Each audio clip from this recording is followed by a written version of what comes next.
Sveiki, čia tinklalaidė Labas, aš Anykščiuos. Tai pokalbiai su šiuolaikiškais ir kūrybiškais žmonėmis, pasirinkusiais savo veiklą vystyti ir gyvenimo džiaugsmus atrasti Anykščiuose.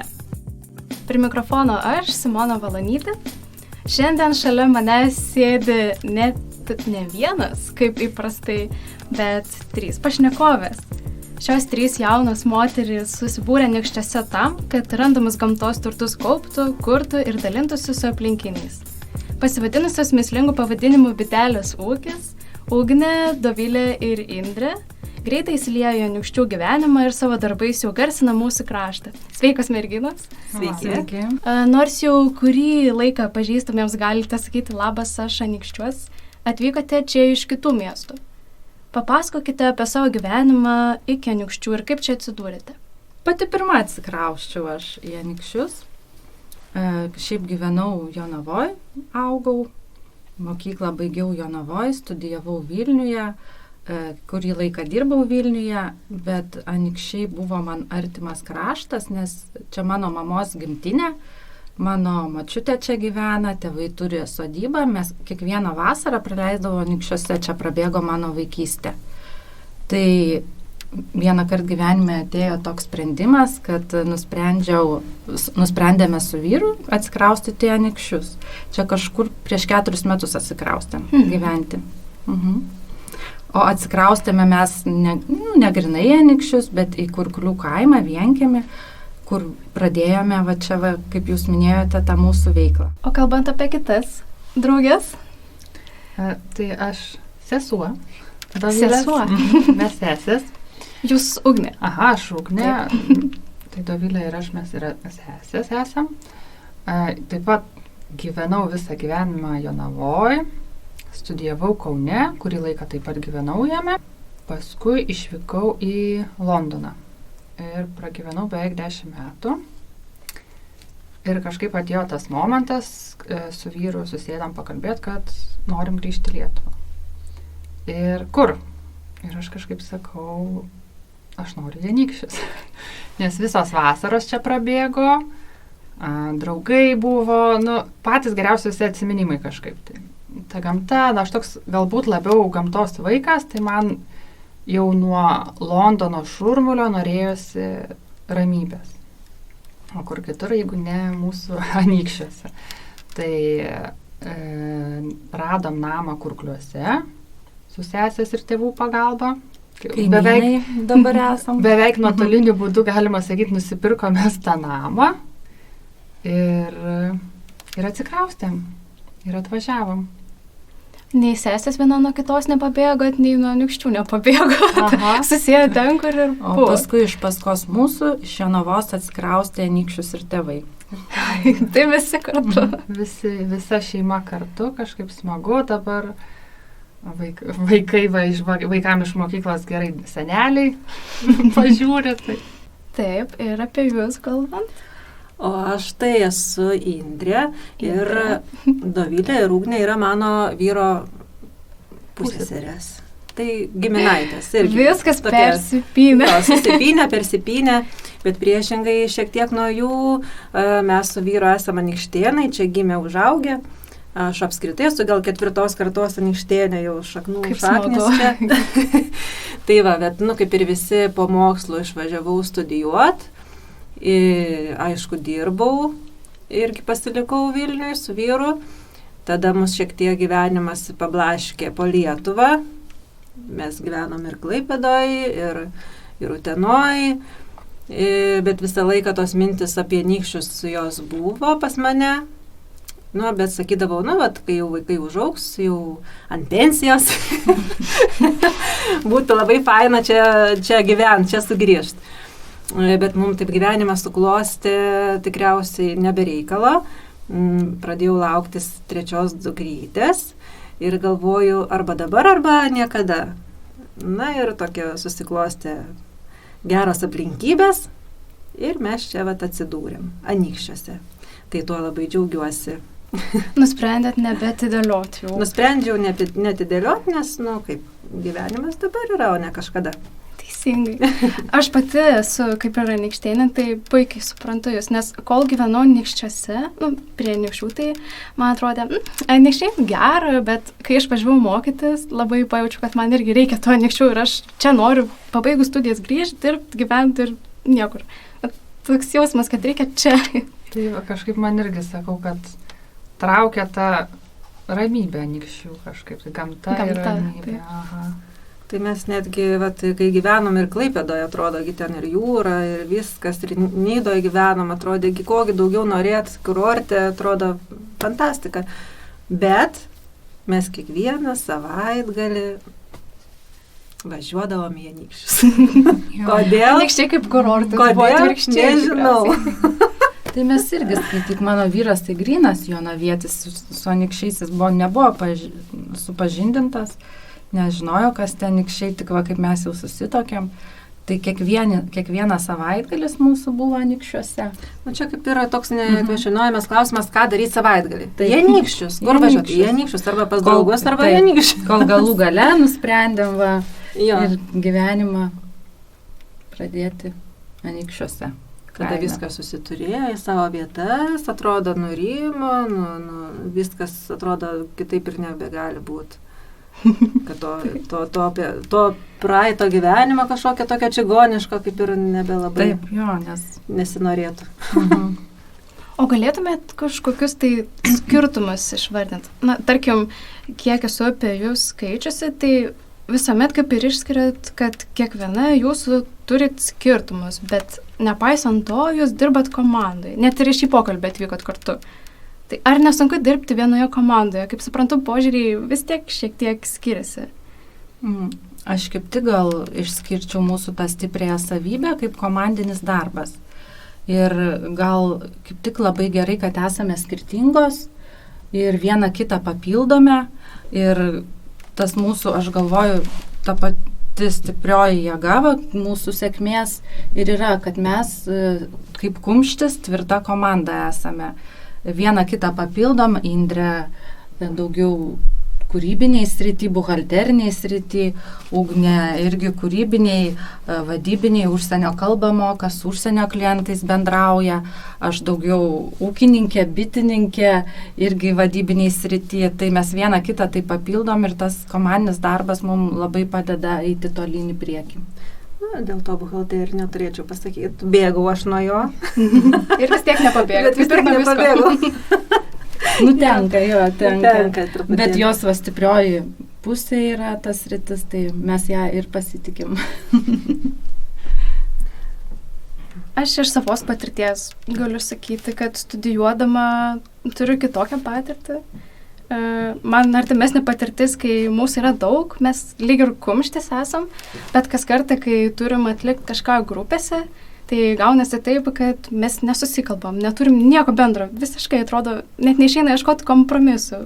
Ir vis tiek, kaip jums pavyks tą sutarti? Čia, žinok, gal gyvenimiška patirtis šiokia tokia jau pas mus yra, ir kad mes bandom surasti ir suprantam, kad kiekvienas žmogus yra skirtingas ir kiekvienas turi stipresnių pusių ir tu pripažįsti tą, kad kažkas kitas geriau už tave daro ir tu supranti, kad bendram rezultate tu tik išloši, kiekvienas išloši. Kadangi turim bendrą tikslą, tikim idėją, kurią mes turime, kur darome, ką darome ir manau, sujungę savo stipriasias pusės mes daugiau pasiekėme negu po vieną. Taip. Bendras tikslas. Ir šiaip mums labai smagu kartu dirbti. Mes ten, jeigu ateitumėt pas mus į dirbtuvėlės, tai visko prisižiūrėtumėt, visko pamatytumėt. Vertumėt, kaip mums ten juokinga būna retsykiais. Taip, visko būna. Daug smagiau. Tai galbūt turit ir laikotės kokių nors taisyklių, kad pavyktų taip papildyti vieną kitą. Padainuojam, mes su Dovilė dainuojam dažnai. Viena pradeda, kita pritarė ar pabaigia. Ne, gal aš galvoju, pagrindinė taisyklė pasitikėti vieną kitą, tikėti ir išgirsti vieną kitą, nes idėjų turime visos ir tas idėjas realizuoti mums kuo puikiausiai sekasi, kai vieną kitą papildome. Ateina vieną dieną, viena sako, turiu tokią idėją, gerai darom, ateina kitą dieną, kita turiu dar vieną idėją, bandom, darom, vieną kitą papildom, kuo tu gali padėti, ko aš.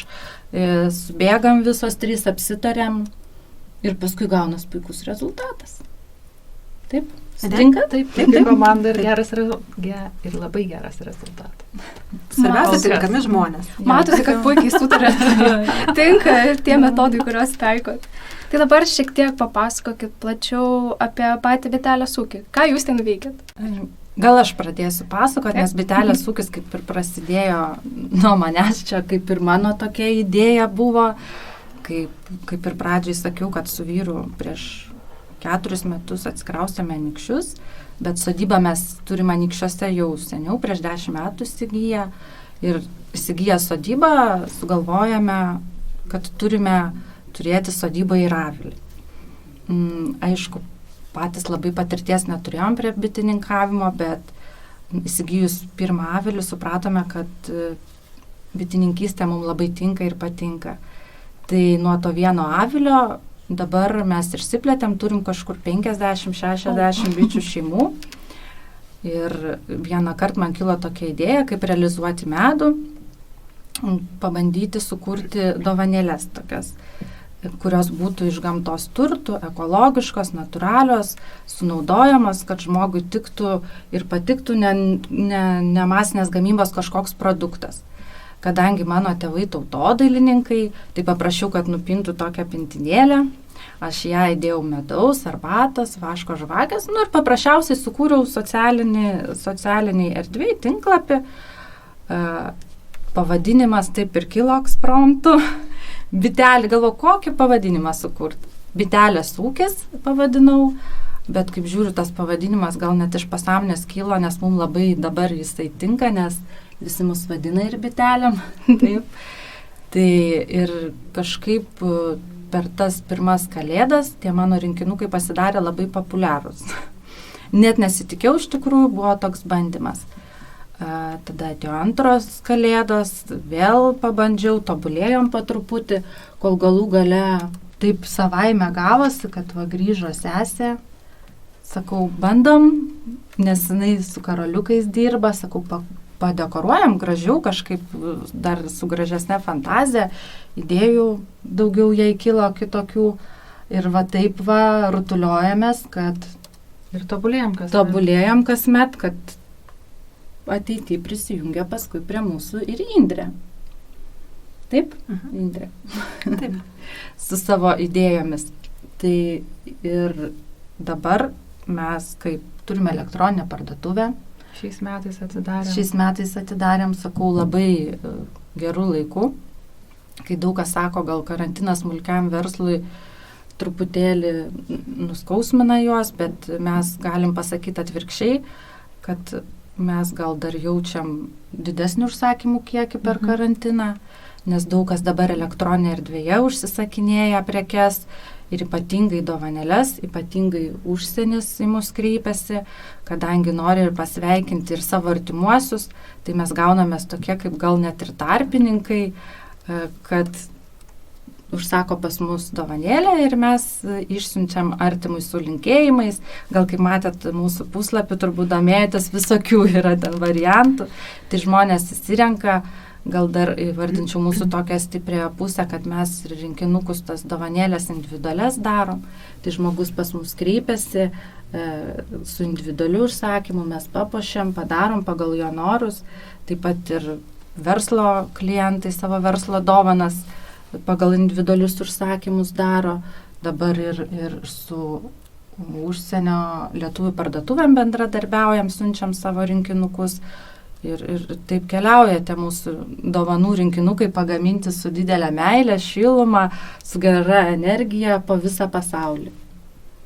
Man atrodo, kad šito koronaviruso metu žmonių vertybės gal šiek tiek keičiasi. Žmonės atsigręžia į tokius šilumą keliančius. Taip, natūralius ranko darbo. Taip. Dalykus, kurių ir nenusipirksi. Kai negali, pavyzdžiui, žmogus grįžti į Lietuvą ir norisi tų lietuviškų gaminių. Taip, nes ir dabar nemažai užsakymų gaunam, kurie turbūt lietuviai dauguma kalėdas dabar švęs, kurie užsienio lietuviai švęs ne Lietuvoje, tai gaunam ir iš Lietuvos užsakymų, būkit geri, padarykit kokį lietuvišką rinkinuką, kad primintų Lietuvą žmonėm, nes jie pasilgo Lietuvos, jie pasilgo savo krašto, jie pasilgo pievų, miško kvapo. Tai pas mus rinkinukuose ir yra pievų, miško kvapas, visi natūralūs produktai, bičių produktai, vaškas natūralus, praktiškai viskas natūralu ir pagaminta rankomis. Girdėjau, jog greta šių jaukių dovanų gamybos jūs taip pat rengiate ir užsiėmimus įvairiausiams žmonių grupėms, pradedant pačiais mažiausiais ir baigiant senjorais. Tai kviečiate dalyvauti edukacinėse programuose, žygiuose netgi. Kokios tai būtų veiklos? Ir ką svarbiausia jūs norėjote jomis pertikti žmogui? Su edukacija mes startavom šiais metais. Tai edukacijos, aišku, karantino metu truputėlį mum dabar šiuo momentu truputėlį pristojo, bet šiaip su edukacijom irgi mūsų mintis tokia idėja buvo pirma, kad irgi žmogų arčiau prie gamtos pritraukti. Žmogų, vaiką, seną, suaugusi, neįgalų, nes aš kaip esu ir socialinė pedagogė, tai ir su negaliais esu dirbus, kad kiekvienas žmogus galėtų pas mus atvažiavęs susipažinti su gamta, prisiliesti prie produktų, tų kūriamų mūsų. Tai mūsų tokia gal mintis ir buvo, taip? Ugne gal daugiau papasakas. Nu, tai teisingai tu sakai, mūsų tokia ir mintis buvo, kad žmogų, kaip pasakyti, pritraukti arčiau gamtos.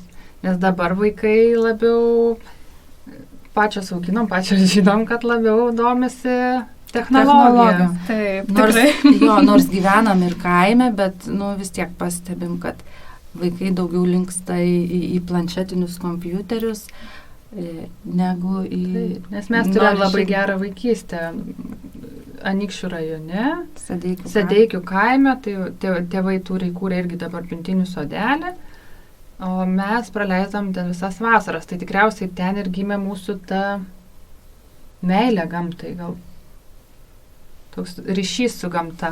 Tai jūsų verslą kaip ir būtų galima pavadinti šeimos verslu.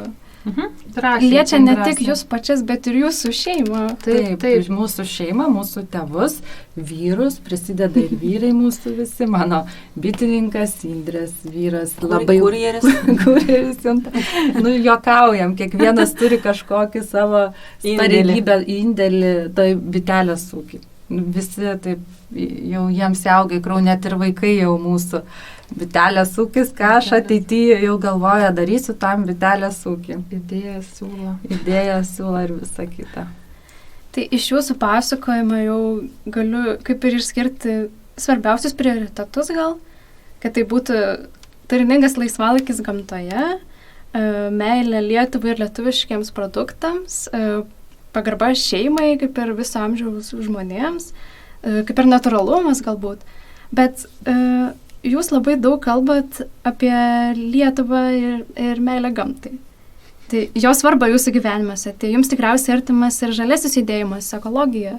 Šiaip aš asmeniškai kažkiek tai domiuosi, neperėjau, kaip sakė, sunku atsikratyti labai įpročių.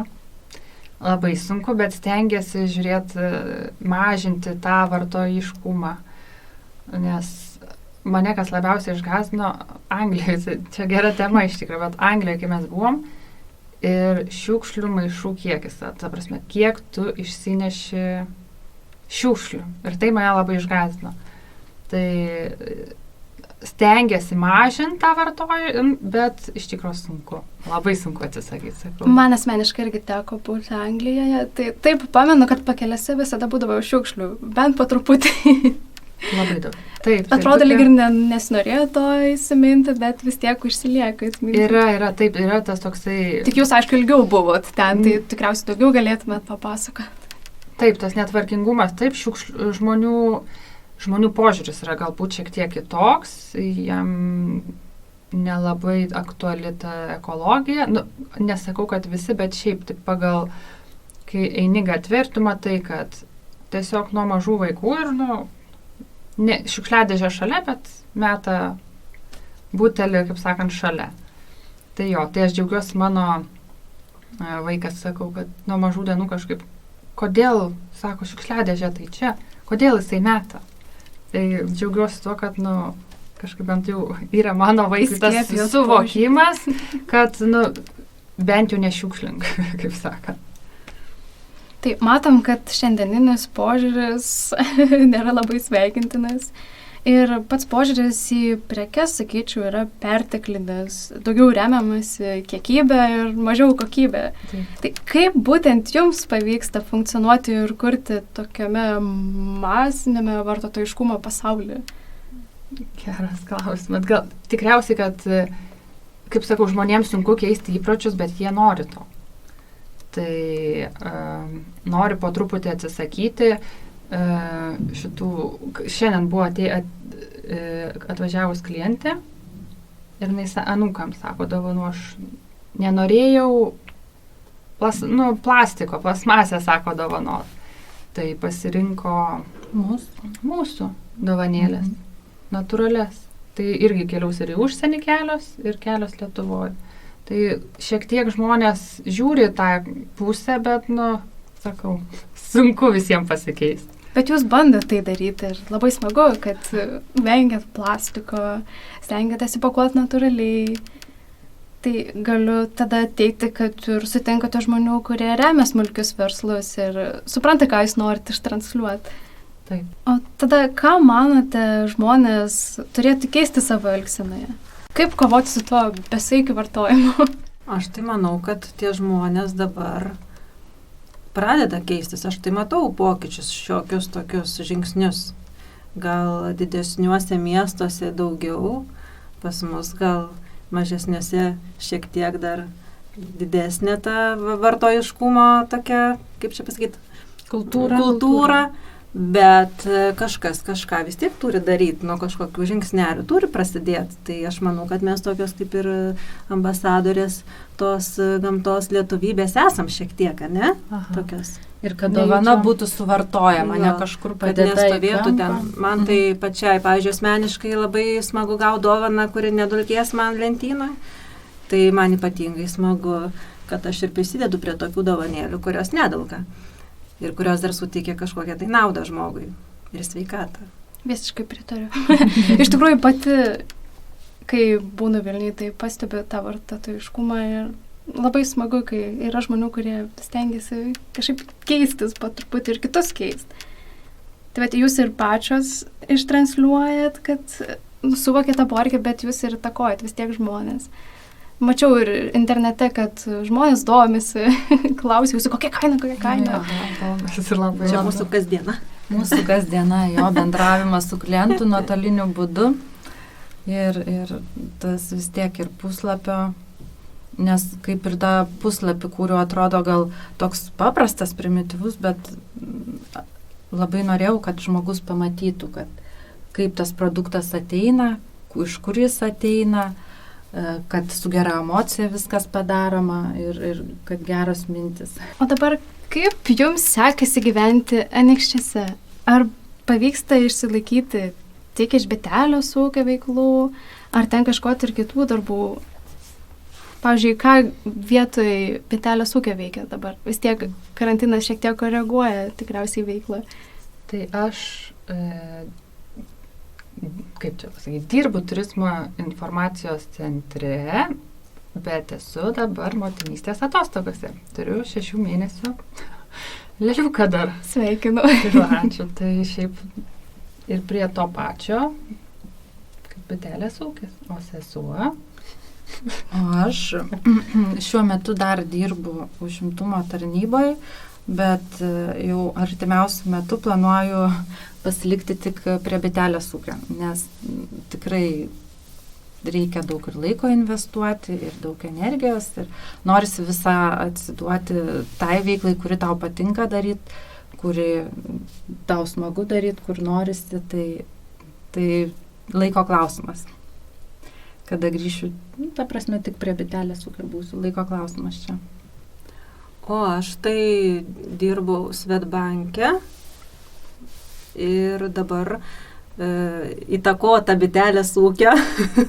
Pasiėmiau 3 metus vaiko auginimo atostogų ir po tų metų, va dabar jie kaip tik prasidėjo tie metai nauji, darysiu tikriausiai kardinalų pokytį savo gyvenime. Ir iš finansininkės tapsiu, dovanų fėja. Bitelė. Žinok, nuo finansų Indra nelabai pabėgs, nes tu mūsų gera finansininkė bitelės ūkija. Jūs nesistengit nuo nieko pabėgti, nes jūs atsivis tiesiog. Aš matau. Jūs tiesiog priimkite taip, kaip yra tikriausiai. Bus bitelės ūkio finansų ministrė. Taip. Geros pareigos. Mes jau nuteikinėjom po truputį, bet labai, labai gera mergina, labai tvarkingai, viskas sutvarko, mums gerai. Ramiai, kalbėkit. Galim ramiai miegoti. Ramiai miegoti, jo. Bet vis tiek dažnai girdime skundų, kad jauniems žmonėms mažame miestelėje nelabai yra ką veikti. Nėra darbo, pramogų. Ar jūs sutinkat su šitą nuomonę? Aš tai, kad ne. Aš tai pirmas iki, žinokit, su šituo dalyku susidūriau, kaip sakiau, mes gyvenom Nidoj. Kai aš auginau antrą sūnų, gyvenom Nidoj tuo metu. Ir tada, kai aš jau grįžau į darbą, atgal į Svetbanką Vilniui, man bendradarbė sako, tai Indrė, kaip tu ten toj Nidoj ištvėrėjai, kaip tu ten gyvenai, taigi ten nėra ką veikti. Ir aš tada pagalvojau pirmas iki, tai kaip suprast, kaip ką veikti. Jūra, gamta, pušynai, tai ten 1000 veiklų, 1000. Jeigu nori kažkokio koncerto, ten viskas vyksta. Ar ten vasara, ar ten žiema. Tai Anykščiuose aš net nematau, čia net nėra kada visur suspėti. Čia neįmanoma visur suspėti, kiek čia visko vyksta. Ir dabar tas atstumas, tas Vilnius ranka paduot, kaip seniau mes važiuodavom iš ekskursijų į Vilnių, ten būdavo dienos, kaip sakant, išvyka, o dabar valanda nepilna ir tu Vilniui. Tai pavyzdžiui, mano vyras dirba Vilniui, o aš pati irgi nuotoliniu būdu dirbau Vilniui, banke, tai va. Tai viskas man atrodo, įmanoma. Kad viskas įmanoma ir viskas pasiekiama. Viskas pasiekiama ir čia tikrai daug. Ir pažintiniai takai, ir vakare gali išeit pasivaikščiot. Kultūrinis gyvenimas aukštumoje. Vaikam aukti čia iš vis yra fantastinė vieta. Čia gali jaustis ramiai, kad ir ten sutemio dar jo nėra vaiko, tai bet vis tiek jautiesi ramiai. Žinai, kur esi tikrai. Taip, nes kažkas vis tiek jį bus matęs. Jūsų požiūris pozityvus labai. Aš, tarp kitko, esu sutikusi kelius žmonės, kurie sakė, kad jie negali gyventi prie jūros, nes jiems tiesiog skauda galva nuo klimato, nuo to jūros oro visada skauda galva. Neįmanoma. Nuo vėjo gal. Nuo vėjo, nuo jūros, tiesiog tai neįmanoma. Ne, man jūs visur ieškat gerųjų pusių. Man ten buvo irgi labai geri gyvenimo metai, aš labai džiaugiuosi, kad man gyvenimas suteikė tokią progą ten pagyventi. Tada gal kažkaip labiau įvertini tą gimtą miestą, pliusus, tai kažkaip nežinau, ar buvo gaila man išvažiuoti, tai gal šiek tiek, bet ne. Bet dabar nesigali. Ne. O kalbant apie Ugnę, Dovilę, aš tai pritariu labai Indrei 100%. Aš galvoju, gal nuo žmogaus požiūrio priklauso. Jeigu jisai savo į galvą įsikals, kad nėra čia ką veikti, tai turbūt ir neras ką veikti.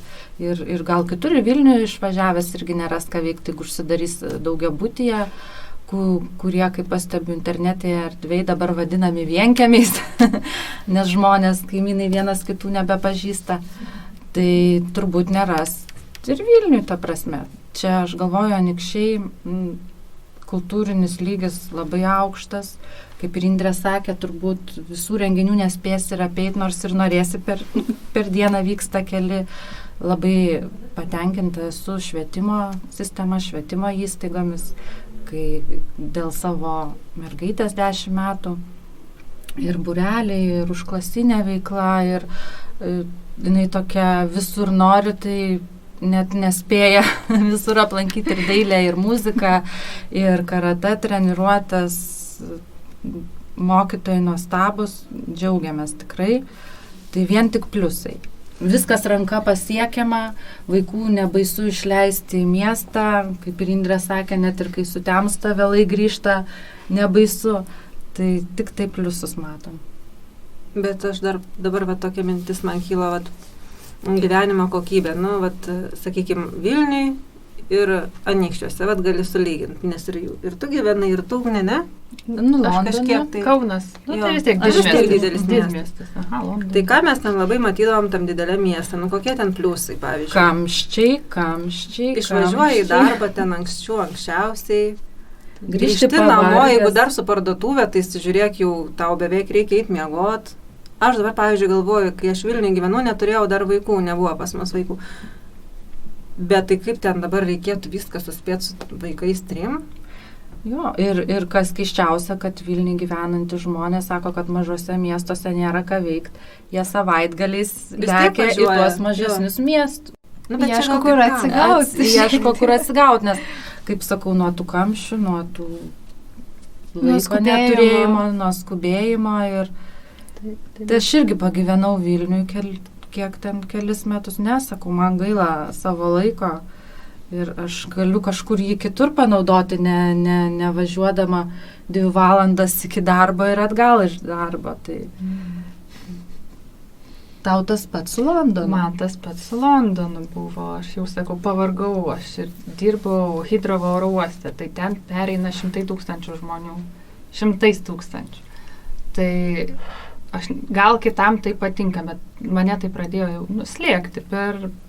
Sakau, buvau išsiilgusi gamtos, nors mes gyvenom tokiam butelį. Visiškai, kaip čia pasakyti, visiškai krašte Londono. Miškas, išeini į kiemą jau miškas, upė, bet vis tiek buvo per daug, sakau. Ir daug kas labai skeptiškai žiūrėjo, kai mes pasakėm, kad viską paliekam, grįžtam į Lietuvą ir važiuojam gyventi į Anykščius.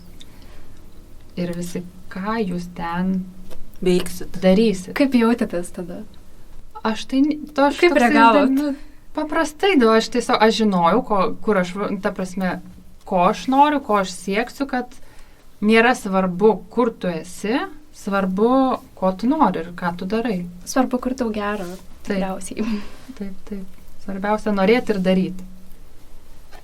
Bet kalbant ir apie patį bitelės ūkį, tikriausiai, ar yra skirtumas, kur įsikūrėte? Vis tiek sakote, kad nuotoliniu būdu daugiausiai. Gal nebent kalbant apie edukacinės veiklas, kiek smagiau, kad yra, tarkim, ne Vilniuje toks dalykas. Aš tai neįsivaizduoju bitelės ūkio Vilniuje. Aš irgi neįsivaizduoju, nes čia gyvenimas yra, kaip. Teisingai, ne tik čia darbas. Ir produktai yra iš Anykščių ir plus jie, kaip švarūs produktai, nes mūsų bitynas įsikūręs yra Virintos upės slėnyje, ne šiaip prie kažkokių rapsų lauko ar kažkokių tai greitkelių ar mieste ant stogo. Jisai įsikūręs švarioje erdvėje. Taip pat mesgi, kaip ir gal matėt, rinkinukus puošiam gamtinėmis medžiagomis, tai tas gamtinės medžiagas irgi renkam iš Virintos upės slėnio, iš Anykščių Šilelio, konkorėžius, baigiam visus. Važiuojam visos kartu, būna kokia tai atrakcija. Jo, važiuojam visos kartu, važiuojam dabar į mišką, rinkam korėžių. Tai skinti gėlių iš pievų. Iš Šimonių girios, iš Anykščių Šilelio. Tai visi produktai mūsų yra iš natūralios gamtos, nepaliestos miesto. Kaip čia pasakyti? Nešvarių. Nederėtų prie didmiesčio. Nederėtume mes. Galbūt tada už didmiesčio ribų. Aplink Vilnių yra daug miško. Bet čia aš jūs provokuoju čia energetika. Čia gal kitokia. Sutinku. Kaip ir šūkis dabartinis Anykščiai, čia gera. Čia gera gyventi. Kurti. Taip, tai už tai yra tas čia gera. Ką jums asmeniškai patinka veikti Anykščiuose, be bitelės ūkio? Man tai miškas. Absoliučiai miškas, aš sakau. Ką Indrė tai turi sodybėlę, Anykščių šilelė irgi. Netoli irgi. Netoli, vat jų, vat kaip susiję viskas. Viskas susiję. Bet čia žinau, kad taip savaime gavos, net neplanavom. Jo, tai pušynas man yra numeris 1 Lietuvoje. Mes ir kur gyvendavom, visur per langus aš matydavau pušis. Tai va, o apart sodybos, tai mes išeinam pasivaikščiot su vaikais, su dviračiais, važiuojam pažintiniais takais, iki Lajų tako ir atgal. Aš nežinau, ko galima čia neveikti. Man tai vanduo. Mes neveltui, kai ieškom sodybos, vienas iš prioritetų buvo prie vandens. Vyrui sakiau, nebus vandens, nepirksim. Ir tai pasisekė, kad Kurkliuose radom tą sodybą, prie Virintos upės, tai baidarės, vanduo, pirtis ir labai gerai. Tai kaip suprantu, tokių dalykų, kurie jūs erzintų Anykščiuose, nėra? Žinokit, ne. Ne. Labai gerai. Visiškai ne. Tikrai, o jeigu dar pagalvotume. Keliai. Jo, ką keistume? Bet būna dar blogiau. Būna dar blogiau. Ne, viskas gerai, viskas čia gerai. Kaip sakant, čia viskas priklauso nuo vidinio požiūrio. Į viską pažiūrėsi. Jeigu tau bus blogai, tau bus nesvarbu, kur blogai. Nesvarbu, kur tu būsi. Nesvarbu, kur tu būsi, tau bus vis tiek visur kažkas blogai. Einant link pabaigos, galbūt išduosite savo ateities planus. Tobulėti. Turime mes idėjų ir planų labai daug. Mes, sakau, esam visos gal energingos su idėjom ir turim labai daug. Vieną gal išduosim. Planuojam įkurti sodybą edukaciniam veiklom irgi Kurkliuose. Ten daugiau gal tokia kaip ir edukaciniam, ir turistam, ir nakvyniai, ir pirtis planuojam, kad būtų su medum, vienu žodžiu, ir šventėm, nes labai gražiai mergaitės dekoruoja. Tai čia gal kokių 2-3 metų planas, bet jau jis po truputį gyvendinamas, po truputį mes tą sodybą jau renovuojam. Tai aš manau, 2 metų bėgėje tai tikrai bus bitelės ūkis, toks jau kaip fizinis objektas. Bitelės ūkis su sodyba. Taip, ten gal nedaugiau bus kaip sodyba, bet tokia erdvė, kad žmonėm atvažiavus būtų gera pabūti. O ką ruošiate šioms šventėms? Ką ruošiam šventėms? Dabar mums šventės jau Kalėdos prasidėjo nuo rugsėjo mėnesio.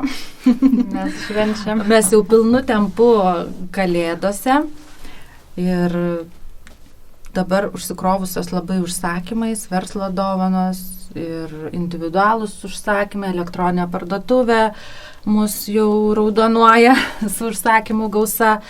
Šiaip planavom, jeigu nebūtų buvęs karantinas, ir edukaciją labai tokią gražią buvom sukūrę, advento vainiką, pasidaryk pats iš gamtinių medžiagų, aišku, čia su mūsų pagalba. Ką mes dar planuojam Kalėdom? Daug. Dovanas padėti Kalėdų seniai daryti. Kalėdų seniai.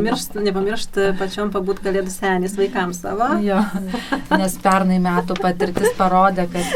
Labai svarbu, iš tikrųjų. Jo, pernai metų patirtis parodė, kad Kalėdos jau mums nusibodo gruodžio pradžioje. Tai šiemet kažkaip nepamiršti savęs taip, ir savo šeimos. Ir klausimas pabaigai, kurio tradiciškai klausėme visų pašnekovų. Ko palinkėtumėte anykščiams ir miestelėnams? Dabar tai labai aktualus klausimas. Tai tikriausiai sveikatos? Sveikatos. O sau? Sau sudėtingiau. Neišblėstančios energijos. Jo, neišblėstančios energijos, tobulėti, eiti pirmyn į priekį, neprarasti, kaip sakau, to optimizmo, gal taip įvardinčiau, ne? Ką, Indrė? Taip? Ką, Indrė? Indrė tai norėtų, kad ta tokia linksma mūsų darbo aplinka mus ir toliau lydėtų ir kad tas darbas, aš net negaliu sakyti darbas, net nesiverčia liežuvis, čia ne darbas. Kaip čia pasakyti, kas čia yra?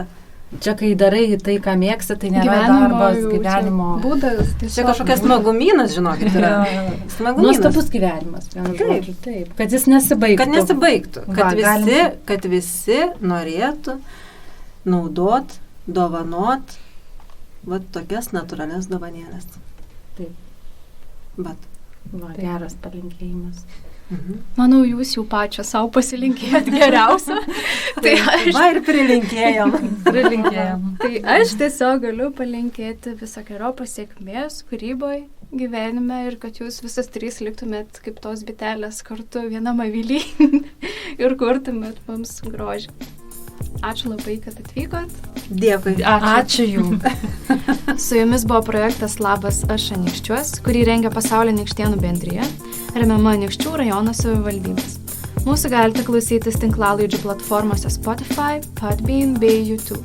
Daugiau informacijos apie Pasaulio Anykštėnų bendriją rasite mūsų Facebook puslapyje bei adresu www.anykštėnai.lt. Ačiū, kad klausėtės ir iki kitų susiklausymų.